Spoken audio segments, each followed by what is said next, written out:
Assalamualaikum warahmatullahi wabarakatuh. Alhamdulillah, alhamdulillahilladzi khalaqal insana fi ahsani taqwim wa khalaqa azwajan min anfusikum la'allakum tashkurun. Asyhadu an la ilaha illallah wahdahu la syarikalah wa asyhadu anna Muhammadan abduhu wa rasuluh la nabiyya ba'dah. Qala Allah Ta'ala fil Qur'anil Karim, Bismillahirrahmanirrahim.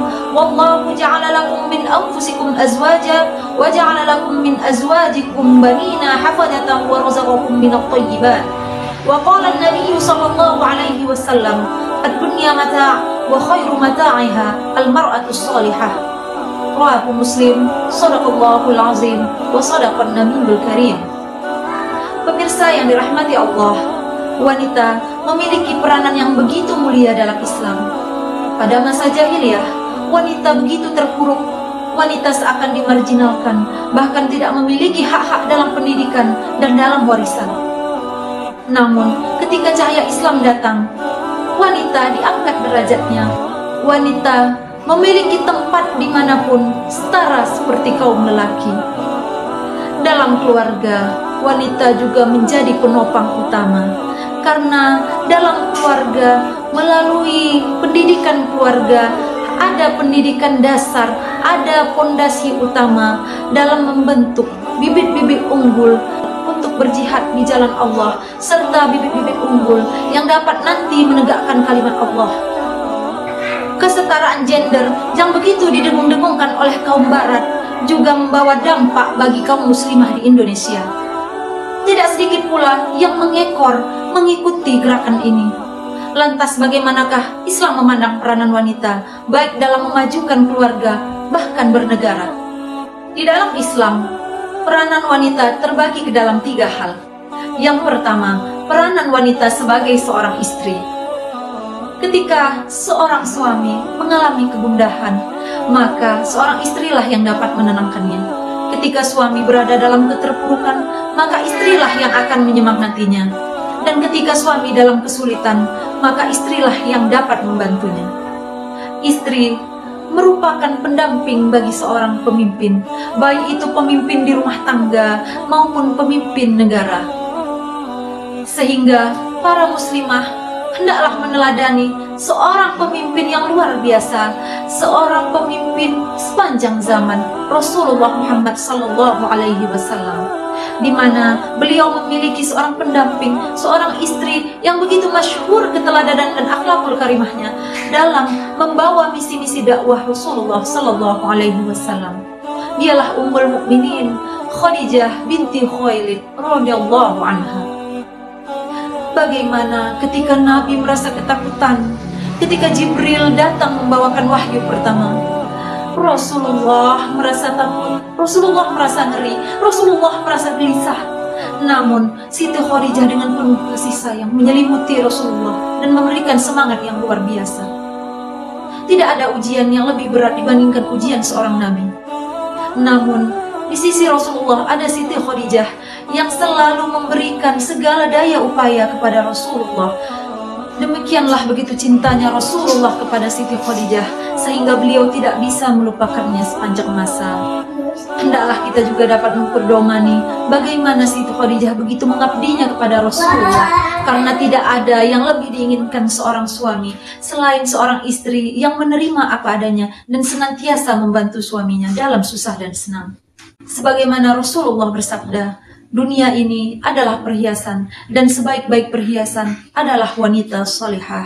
Betapa beruntungnya jika seorang istri adalah seorang istri yang salihah, sehingga dia dapat membawa cahaya indah, membawa pelangi, dan menjadi penerang dalam keluarganya, serta dalam mendekatkan diri dalam ketaatan kepada Allah. Adapun peranan wanita dalam Islam yang kedua adalah wanita sebagai seorang ibu. Ibu merupakan peran yang begitu mulia bagi wanita, karena melalui rahim ibu lahir pejuang-pejuang, lahir para mujahid yang tetap akan menegakkan kalimat Allah. Kita tentu mengetahui banyak ulama yang lahir dari seorang ibu yang kuat. Ada Imam Syafi'i, Imam Ahmad, bahkan Imam Al-Bukhari merupakan contoh ulama yang dibesarkan dari seorang ibu yang kuat. Pada masa Rasulullah, ada seorang sahabiah yang bernama Khansa. Beliau rela melepaskan 4 orang anaknya ke medan perang untuk berjihad di jalan Allah. Namun ketika hari itu tiba, salah satu anaknya merasa ragu dan ingin mundur dari peperangan. Namun saudaranya mengingatkan tentang nasihat dan semangat yang telah dipesankan oleh ibunya, sehingga dengan gagah berani, semangat mereka pun membara. Mereka bagaikan singa di medan perang. Panah-panah mereka melukai para musuh-musuh Islam. Dan kemenangan pun diraih, walau akhirnya satu persatu anaknya menjadi syahid. Demikianlah betapa peran ibu begitu besar bagi anak-anaknya. Anak-anak bisa menjadi baik melalui seorang ibu, namun anak-anak pun dapat menjadi buruk melalui seorang ibu. Adapun peranan wanita dalam Islam yang ketiga adalah wanita di dalam masyarakat dan bernegara. Wanita tidak hanya memiliki peran di dalam rumah tangga, namun juga wanita juga dapat bermanfaat bagi masyarakat dan negaranya. Misalnya, wanita yang memiliki keahlian di dalam bidang ilmu tertentu, maka ia dapat mencurahkan segala ilmu pengetahuannya bagi masyarakat, agar masyarakat tidak menjadi bodoh dan menjadi terpelajar. Jika seorang wanita memiliki kemampuan dalam berdakwah, maka ia dapat berdakwah untuk masyarakat dan bahkan dapat memajukan negaranya, tentunya dengan syarat yang telah disyariatkan. Tak lupa pula, seorang wanita yang ingin mengabdikan diri kepada masyarakat dan kepada negara juga tidak boleh merupakan hak-haknya dan tanggung jawabnya di dalam rumah tangga. Sehingga jika wanita ingin mengabdikan dirinya pada masyarakat dan negara, maka ia harus selalu menuruti suaminya, meminta izin kepada suaminya, dan tidak melanggar yang telah disyariatkan oleh agama. Pada masa Rasulullah, para sahabiah juga turut andil dalam membantu misi dakwah Rasulullah. Misalnya, para wanita menjadi perawat ketika adanya perang. Bahkan tidak sedikit pula para wanita yang juga turun dalam medan perang untuk menghabisi musuh-musuh Islam. Misalnya, Ummu Imarah menjadi syahadah dalam perang karena melindungi Rasulullah Sallallahu Alaihi Wasallam. Pemirsa yang dirahmati Allah, dengan adanya kemuliaan-kemuliaan yang diberikan oleh Allah kepada kaum wanita, maka kita dapat menyimpulkan bahwa baiknya suatu negara akan terlihat dari baiknya wanita, dan sebaliknya buruknya suatu negara juga dapat dilihat dari buruknya wanitanya pada masa tersebut.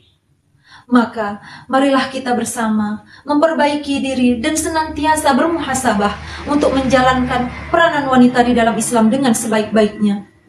Karena Allah Subhanahu wa Ta'ala telah menjanjikan derajat yang begitu mulia kepada wanita yang taat dan dapat menjalankan perannya dengan sebaik-baiknya.